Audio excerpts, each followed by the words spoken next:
orang benar dan jalan orang fasik. Nah, Bapak Ibu yang Tuhan Yesus kasihi, khotbah ini akan saya memulai dengan sebuah ilustrasi. Ilustrasi ini nanti menggambarkan perbedaan antara orang fasik dan orang benar. Cerita ini nanti ya diambil dari pengalaman seseorang yang petualang yang bernama Jack. Jadi pengalaman seseorang dari petualang yang bernama Jack. Jadi Jack adalah seorang pecinta alam sejati. Suatu hari dia memutuskan untuk melakukan perjalanan mendaki gunung tinggi yang menjulang megah. Di depannya terbentang dua jalan yang berbeda. Satu jalur berbatu licin yang menawarkan kesulitan dan rintangan. Sementara jalur lainnya adalah jalur yang terbentang lebar, mulus, dan terlihat mudah. Tanpa ragu, Jack mulai memilih jalur yang lebih mudah, yaitu namun ketika dia sudah cukup jauh berjalan, dikatakan jalur itu mulai menurun secara tiba-tiba, mengarah ke jurang yang sangat dalam. Dia menyadari bahwa jalur yang terlihat mudah itu sebenarnya adalah jalan menuju kepada kehancuran. Dengan hati-hati dan tekad yang kuat, Jack kembali ke persimpangan dan memilih jalur yang sulit. Meskipun penuh dengan rintangan, jalur itu membawanya melewati puncak gunung yang menakjubkan dan melalui pemandangan-pemandangan yang tak terlupakan. Nah, Bapak Ibu yang Tuhan Yesus kasihi, dari kisah Jack ini kita dapat melihat gambaran dari kehidupan kita sendiri. Jalan yang mudah seringkali menjerumuskan kita ke dalam godaan, menjerumuskan kita ke dalam dosa, bahkan seringkali membawa kita jauh dari tujuan yang telah Allah rencanakan dalam kehidupan kita. Namun dikatakan sebaliknya, Allah menjanjikan berkat bagi orang-orang yang setia di jalannya. Walaupun memang jalannya berliku-liku, walaupun jalannya memang agak sulit, namun pada akhirnya itu membawa kehidupan bagi setiap anak-anaknya yang mengambil jalan itu. Nah, Bapak Ibu yang Tuhan Yesus kasihi, sering sekali dalam kehidupan kita itu memilih jalan yang menurut kita ini lebih mudah, lebih cepat. Tapi dikatakan kita tidak melihat ujungnya. Nah, ujungnya terkadang seperti tadi dalam cerita, ternyata itu membawa kehancuran. Walaupun perjalanan kehidupan kita agak sulit kita lalui, tapi Bapak Ibu yang Tuhan Yesus kasih, ketika kita lewati, maka ke depan kita akan melihat jalan yang lebih baik. Nah, hari ini Bapak Ibu, saya mengajak kita belajar dari kebenaran firman Tuhan ini, bagaimana ya jalan orang benar dan jalan orang fasik. Jadi ada dua yang akan kita bahas hari ini. Yang pertama, jalan orang benar dan jalan orang fasik. Yang pertama kita akan membahas tentang jalan orang benar. Ayat 1 sampai dicatat di situ sampai ayatnya yang ketiga. Ayat 1 berkata, Bapak Ibu yang Tuhan Yesus kasihi, berbahagialah orang yang tidak berjalan menurut nasihat orang fasik, yang tidak berdiri di jalan orang berdosa, dan yang tidak duduk dalam perkumpulan pencemooh. Bapak Ibu yang Tuhan Yesus kasih, kita melihat seperti apa jalan orang benar. Dicatat di ayat 1, berbahagialah orang yang tidak berjalan menurut nasihat orang fasik. Yang pertama Bapak Ibu, orang benar itu Alkitab mencatat adalah orang yang berbahagia. Atau dalam arti lain di sini adalah orang yang diberkati. Nah, saya percaya setiap kita menginginkan yang namanya kebahagiaan. Saya percaya setiap kita menginginkan yang namanya kita ingin diberkati oleh Tuhan. Apapun agamanya, agama Hindu, Buddha, Muslim, dan lain sebagainya, Konghucu, pasti seseorang itu menginginkan mereka diberkati oleh Tuhan yang mereka sembah. Dan saya percaya saat ini juga kita ada di tempat ini juga karena bagian daripada kita bahwa kita percaya berkat Tuhan pasti ada dalam kehidupan kita ketika kita membangun hubungan yang baik dengan Dia. Nah, Bapak Ibu dicatat di sini, orang benar itu dikatakan orang yang berbahagia atau orang yang diberkati oleh Tuhan. Nah, pertanyaannya, mengapa mereka dikatakan orang yang berbahagia? Atau mereka dikatakan orang yang diberkati oleh Tuhan? Dicatat di ayat 1 dikatakan, karena mereka tidak berjalan menurut nasihat orang fasik. Ini kenapa mereka dikatakan itu berbahagia atau diberkati oleh Tuhan, dikatakan karena mereka tidak berjalan menurut nasihat orang fasik. Nah, Bapak Ibu yang Tuhan Yesus kasihi, kita catat orang fasik. Dalam Alkitab dicatat orang fasik itu adalah orang yang tidak beriman. Atau dicatat orang yang tahu Tuhan namun tidak melakukan firman Tuhan. Artinya mereka tahu Tuhan tapi mereka tidak melakukan firman Tuhan itu. Dalam arti lain global, keras kepala, mereka sudah tahu yang benar namun mereka tidak mau melakukannya. Inilah orang fasik. Nah, dikatakan orang benar di sini dikatakan mereka tidak berdiri di jalan itu, tidak berjalan di jalan orang fasik itu. Makanya disebut mereka itu adalah berbahagia. Dan orang fasik itu, Bapak Ibu, ciri-cirinya itu kalau kita lihat dalam Alkitab, ciri-cirinya itu orang fasik itu dikatakan sombong. Nah, yang pertama, kita tahu sombong ini Tuhan sama sekali tidak mengingininya. Mudah mencela. Ini ciri-ciri orang fasik. Tinggi hati. Ini ciri-cirinya. Dengki, iri hati, kejam, tamak, dan pemberontak. Inilah ciri-ciri daripada orang fasik. Makanya firman Tuhan berkata orang benar itu tidak berjalan menurut nasihat orang fasik. Nah, artinya apa Bapak Ibu yang Tuhan Yesus kasihi? Orang benar itu tidak mengikuti atau tidak mengambil pedoman dari orang-orang yang hidup, yang bertindak, yang tidak sesuai dengan kehendak Tuhan. Jadi di sini orang fasik itu berusaha mempengaruhi kita dengan nasihat-nasihat yang tidak sesuai dengan kebenaran firman Tuhan atau dengan nasihat-nasihat yang menyimpang dari kebenaran firman Tuhan. Inilah orang fasik.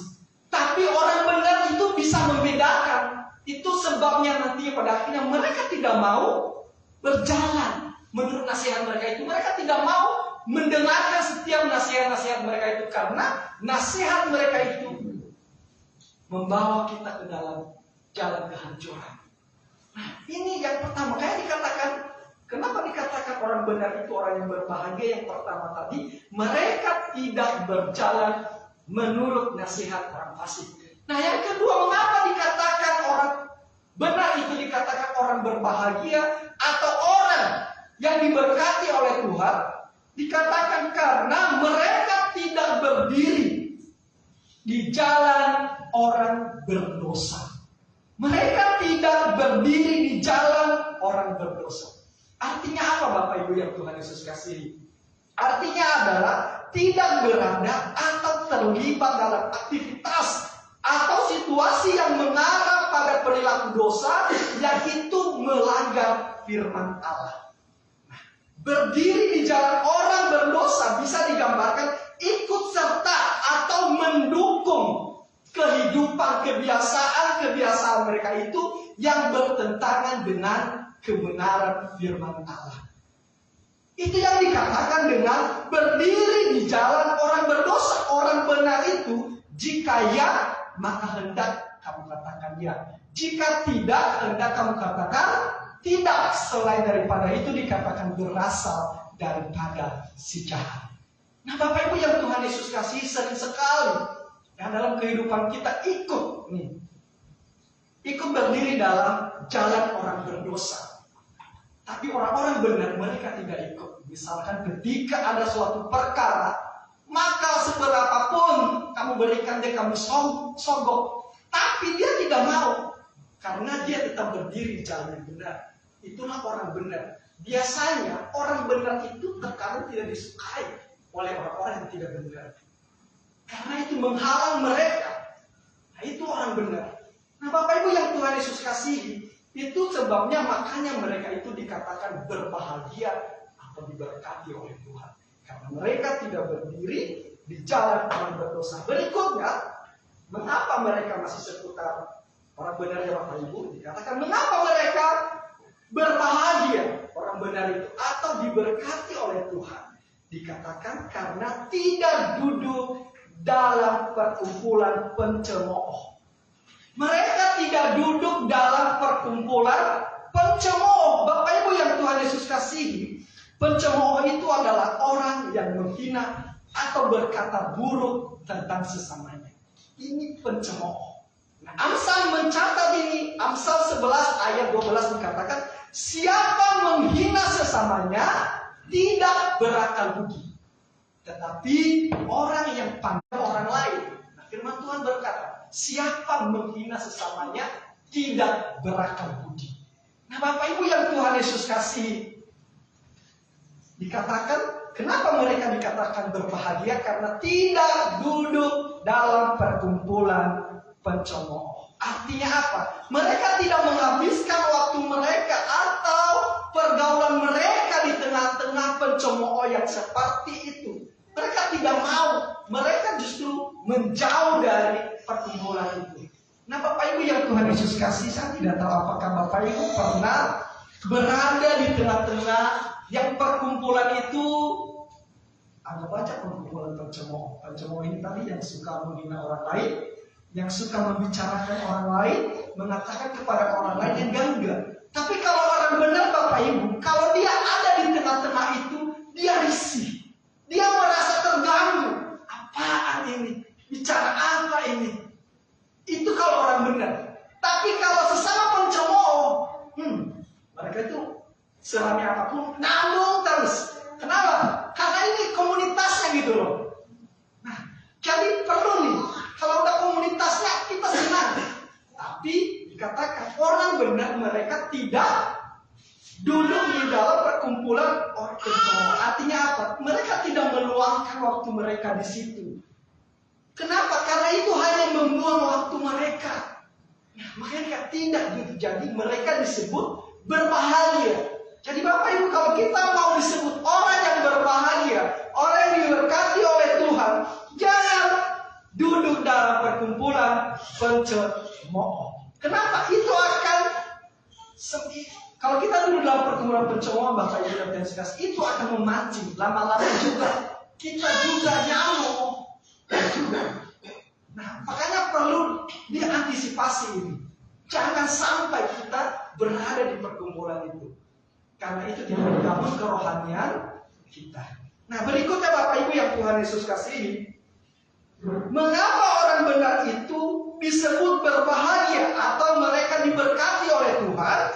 Yang berikutnya ayat yang kedua dikatakan, tetapi yang kesukaannya ialah Taurat Tuhan.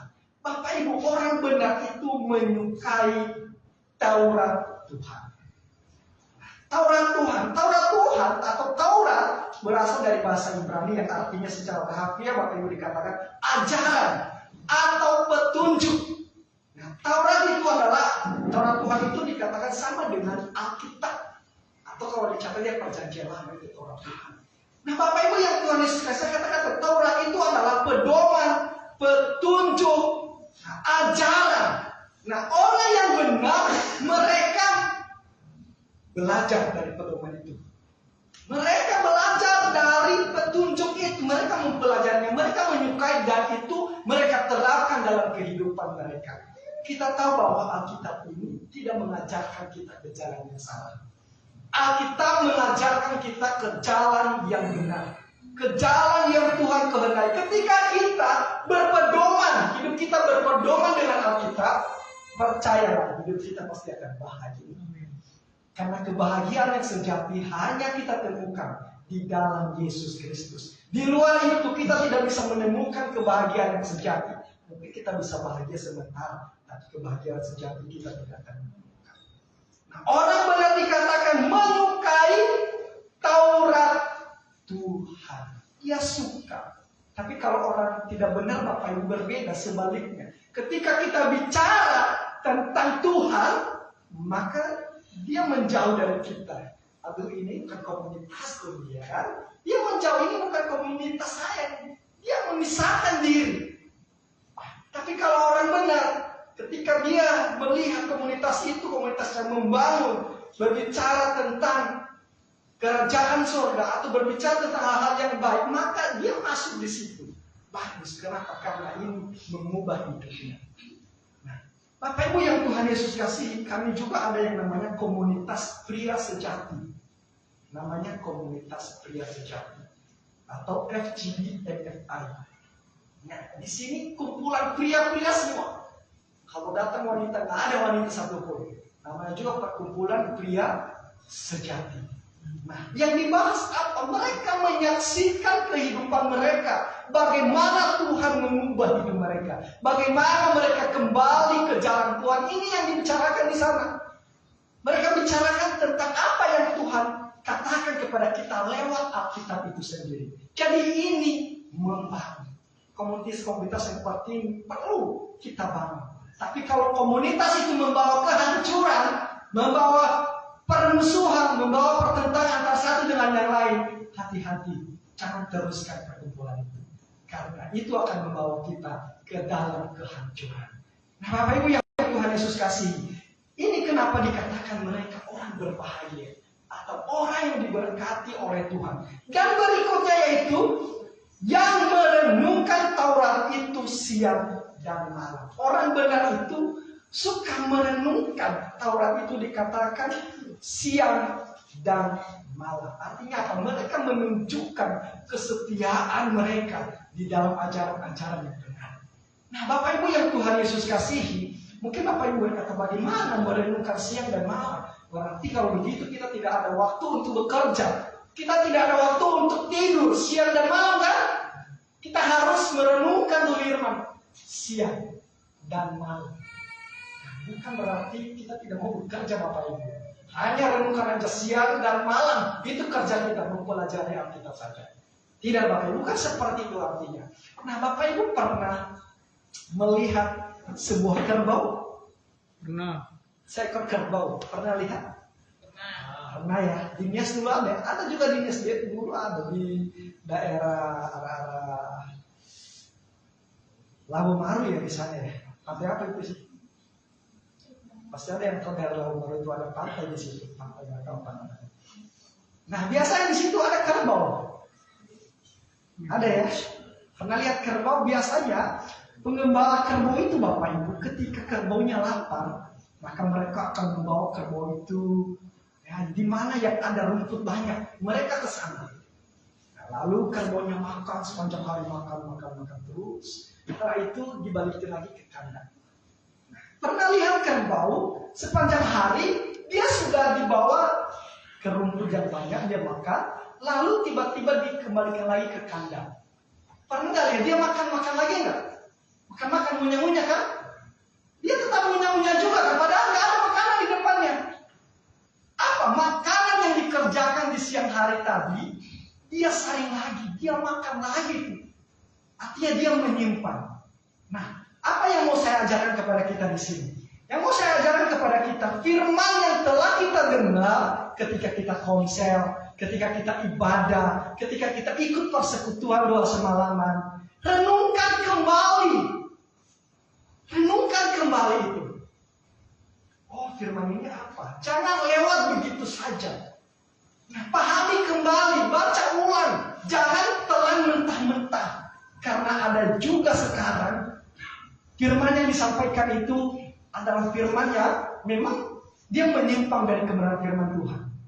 Ada, itu pengajar-pengajar sesat. Makanya ketika kita dengar, setelah itu pulang, renungkan itu. Oh, benar nggak ya? Teliti sesuai Alkitab itu. Benar nggak ya? Renungkan. Nah, itu kita merenungkannya siang dan malam. Itu sebabnya makanya dikatakan orang orang benar itu adalah orang yang berbahagia atau yang diberkati oleh Tuhan. Ini masih panjang nih mas, orang benar nih, satu ayat lagi nih orang benar ya. Kenapa mereka dikatakan lagi berbahagia atau diberkati oleh Tuhan? Perhatikan ayat 3. Dikatakan, ia seperti pohon yang ditanam di tepi aliran air, yang menghasilkan buahnya pada musimnya, dan yang tidak layu daunnya, apa saja yang diperbuatnya berhasil. Bapak Ibu yang Tuhan Yesus kasihi, yaitu orang benar itu, kenapa dikatakan mereka itu berbahagia atau dikatakan karena ia seperti pohon? Ini hasilnya. Jadi orang benar ketika tadi dia menjauhi terus merenungkan firman Tuhan, maka pada akhirnya ia seperti pohon yang ditanam di tepi aliran sungai atau aliran air, yang menghasilkan buahnya pada musimnya. Nah, Bapak Ibu yang Tuhan Yesus kasih, aliran air memberikan kehidupan atau memberikan kesuburan pada pohon tersebut. Itu aliran air. Mungkin Bapak Ibu pernah melihat pohon yang ditanam di tepi aliran air, perbedaannya dengan pohon yang ditanam di gunung. Pasti sangat jauh bedanya. Nah, air itu adalah sumber kehidupan.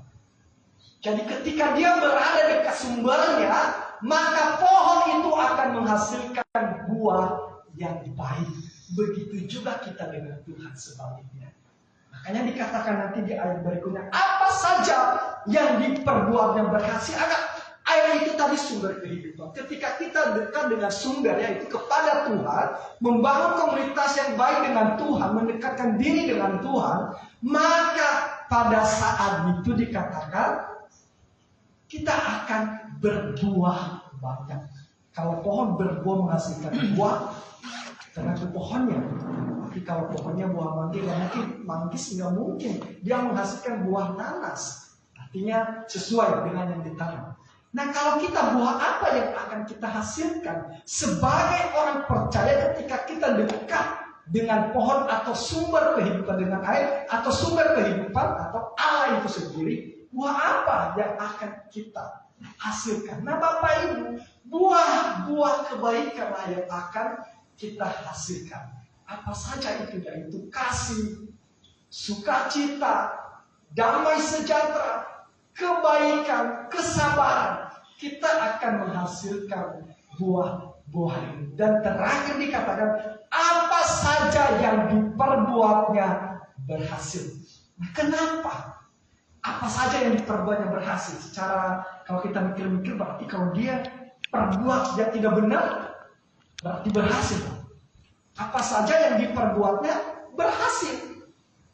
Nah, orang benar dikatakan apa saja yang diperbuatnya berhasil. Kenapa? Karena yang ia minta atau yang ia kerjakan bukan dari keinginannya, tetapi sesuai dengan keinginan Tuhan. Kalau sesuai dengan keinginan Tuhan, apa Tuhan tidak membuat dia berhasil? Tidak mungkin. Pasti Tuhan akan membiarkan dia berhasil, karena itu menyatakan kemuliaan Allah. Pastikan apa yang kita kerjakan itu membawa kemuliaan bagi nama Tuhan. Jika tidak, maka bisa juga kalau tidak atau berbeda dari apa yang Tuhan mau, maka jangan, bisa aja kita gagal. Kita berhasil pun hanya sebentar. Itu keberhasilan dunia. Nah, pastikan apa yang kita lakukan, perbuat itu sesuai dengan keinginan Tuhan. Maka dikatakan firman Tuhan, apa saja yang diperbuatnya berhasil. Itu tentang orang benar, Bapak Ibu. Sekarang orang fasik. Kayaknya lama lagi. Sekarang orang fasik, Bapak Ibu, itu ada di ayat 4-6. Nah, dikatakan di situ orang fasik. Bukan demikian orang fasik. Mereka seperti sekam yang ditiupkan angin. Bapak Ibu, kehidupan orang fasik itu dikatakan oleh Alkitab, orang fasik yang tadi kita menjelaskan orang fasik seperti apa? Ia seperti sekam yang ditiupkan angin. Pernah melihat sekam, Bapak Ibu? pernah lah ya, apalagi kalau kita sebagai petani padi, ya kan, biasa kita bertemu dengan sekam itu. Nah, Bapak Ibu, sekam itu hari ini misalkan dia ada di rumah barista misalkan ya, tiba-tiba ada angin kencang datang, dia udah pindah di rumah misalkan di rumah Pak Geva. Ingat, caranya dekat-dekat kalau ya kan, misalkan. Jadi kalau terlalu jauh, ya nggak mungkin juga dia pindah ke bias kan. Itu yang dekat-dekat tadi. Nah, barista cari-cari gimana ya, udah pindah aja. Nah, inilah kehidupan orang fasik, dikatakan sih. Bukan demikian orang fasik, mereka seperti sekam yang ditiupkan oleh angin. Artinya apa Bapak Ibu? Kehidupan mereka itu tidak stabil atau tidak memiliki akar yang kuat, yang mudah diombang-ambingkan. Mereka tidak bisa diandalkan. Hidup mereka penuh dengan kekosongan. Inilah kehidupan orang fasik. Itu sekam, nggak bisa kita yakini dia tetap di sini. Walaupun tadinya dia di sini, tapi dia udah pindah aja ke sana. Itulah kehidupan orang fasik. Lalu berikutnya dikatakan Bapak Ibu yang Tuhan Yesus kasih, seperti sekam yang ditiupkan angin. Sebab itu orang fasik tidak akan tahan dalam penghakiman. Begitu pula orang berdosa dalam perkumpulan orang-orang benar. Yang ketiga, kehidupan orang fasik itu dikatakan tidak tahan dalam perkumpulan orang-orang benar. Sebaliknya nih tadi, kehidupan orang benar. Orang benar. Nah, orang benar tadi kan ketika mereka berada di perkumpulan pencemooh, mereka nggak tahan tuh. Risih, rasanya panas banget ya. Walaupun AC-nya dingin, tapi bagi dia panas sekali karena itu bukan tempatnya. Nah, orang fasik juga begitu, dikatakan mereka tidak bertahan di dalam perkumpulan orang-orang benar. Itu orang fasik. Misalkan ini ada perkumpulan orang benar semuanya ini. Lalu datang orang fasik, ya. Nah, tentunya yang dibahas hal kebaikan kan? Dia nggak nyambung. 5 menit dia mencari cara gimana ya supaya keluar. Tadi udah terlanjur masuk nih. Biasanya susah banget kan udah terlanjur masuk. Di satu perkumpulan terlanjur masuk, kita cabut untuk nggak enak juga ya. Dia risih gelisah. Ini bahas apa ini? Nggak nyambung ya di situ. Itulah orang benar. Orang yang tidak benar, maksudnya orang fasik. Ketika duduk di perkumpulan orang benar, yang merasa risih. Karena itu memang bukan dunianya. Nah, orang-orang seperti ini dipertanyakan. Nah, pastikan Bapak Ibu ketika berdiri atau duduk di perkumpulan orang benar, pastikan diri kita nggak risih. Ya, pastikan diri kita nggak terganggu. Pastikan diri kita nggak, gimana nih? Biasanya tuh nggak diam tuh Bapak Ibu. Bisa ikan HP kalau ada HP ya kan? Atau cari aktivitas sendiri. Kenapa? Dia itu risih. Bukan kehidupannya di situ.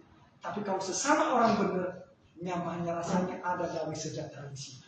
Itu kalau sesama orang benar. Jadi mereka tidak tahan dalam perkumpulan orang benar. Itulah orang fasik. Nah, jangan nanti ketika Bapak Ibu ikut komunitas rohani atau gimana saja, Bapak Ibu nggak tahan lah. Mending tadi saya main badminton ya, atau mending tadi saya olahraga. Ini rasanya gimana ya? Jangan nanti yang dipertanyakan. Itu orang-orang yang dipertanyakan tuh, dipertanyakan kerohaniannya, dipertanyakan gimana. Kamu dia merasa risih di komunitas kerohanian. Berarti bisa diambil satu kesimpulan kalau kita teliti dia termasuk orang fasik. Berikutnya yang terakhir nih, tentang orang fasik Bapak Ibu, dikatakan ayat 6. Sebab Tuhan mengenal jalan orang benar, tetapi jalan orang fasik menuju kebinasaan. Yang ketiga, jalan orang fasik itu menuju kebinasaan. Jadi ujungnya binasa Bapak Ibu. Artinya apa? Mereka tidak memiliki bagian dalam kerajaan surga. Itu orang fasik. Sekarang itu pilihan ada di tangan kita Bapak Ibu. Memilih menjadi orang benar atau memilih menjadi orang fasik. Kalau memilih menjadi orang benar, maka kita akan memperoleh apa saja yang diperbuatnya berhasil. Dan kita juga ikut bagian di dalam kerajaan surga. Tetapi orang fasik berarti menuju kepada jalan kebinasaan, tidak mendapat bagian di dalam kerajaan Allah. Jadi pilihan kita memilih yang mana tergantung kita masing-masing. Tapi saya menyarankan kita memilih jalan yang benar supaya apa yang kita lakukan berhasil. Demikian firman Tuhan, Bapak Ibu yang Tuhan Yesus kasihi. Kita persatukan hati